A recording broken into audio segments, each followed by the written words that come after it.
ایسے لوگ ہیں جو اپنے ارادہ بھی ختم کر دیتے ہیں، اس سال نہیں پھر اگلے سال دیکھیں گے. بتاؤ یہ مال کس نے دیا؟ بولو نا یار، اللہ نے دیا ہے. لیکن اللہ کی راہ کے اندر ہم کتنا پا سکتے ہیں؟ آج اپنے ضمیر سے ہم پوچھیں، کبھی ہم نے یہ جملے ادا کیے کہ مہنگائی بڑی ہو گئی ہے، بیٹے کی شادی آج ہم نے فنکشن نہیں کرنا، مہندی کی رسم ختم کر دیں گے، ہم نے یہ حال نہیں کرنا، شادی سے ہم نے شادی کر دیں گے. حالانکہ اس کا تو حکم ہی نہیں شریعت کا، یہ تو فضول خرچ ہے، اس کا تو ہمیں حساب دینا. لیکن کبھی اس طرف نہیں ہے. بچے نے خواہش کر دی اچھا موبائل چاہیے، لاکھ کا ملا دیا. کبھی ہم نے یہ نہیں کہا بھائی بیٹا میں لے لوں گے چلو پھر اگلے سال لے لوں. قربانی کی باری آئی تو پھر آؤ میں تمہیں بتاتا ہوں رب تعالیٰ کے خلیل ہوتے ہیں.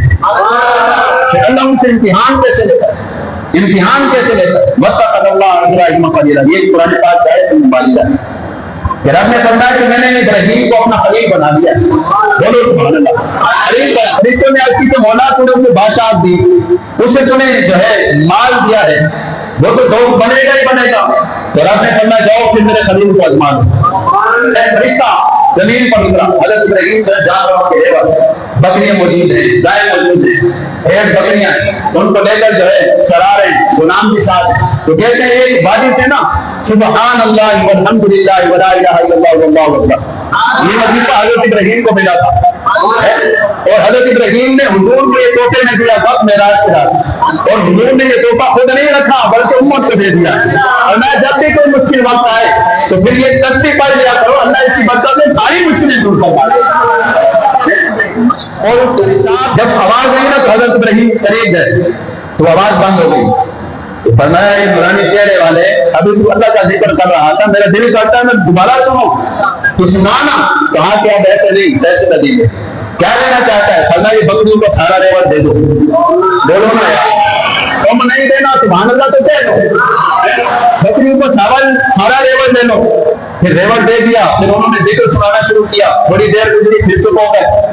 کہا آپ کیا چاہتا ہے؟ کہا حضور یہ ساری گائے دے دو. ساری گائے دی، دے دی.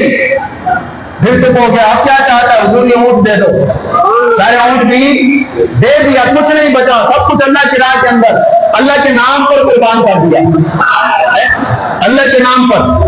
تو اب وہ فرشتہ پھر خاموش ہوا. آپ نے کرنا آپ کیا چاہتا ہے؟ ابراہیم مال ختم ہو گیا، اب ذکر سننا ہے تو پھر اور مال دینا پڑے گا. تو حضرت ابراہیم خلیل اللہ السلام نے فرمایا اللہ کی قسم ہے، اس کی عزت کی قسم ہے جس کے قبضہ قدرت کے اندر خلیل کی جان ہے. فرمایا خلیل کو اللہ نے یہ مال دیا تھا، خلیل نے اللہ کی راہ کے اندر سارے قربان کر دیا ہے. اب تو خلیل کی جان بڑھتی ہے، اگر تو کہے تو خلیل اللہ کے نام پر یہ جان بھی دینے کے لیے تیار ہے.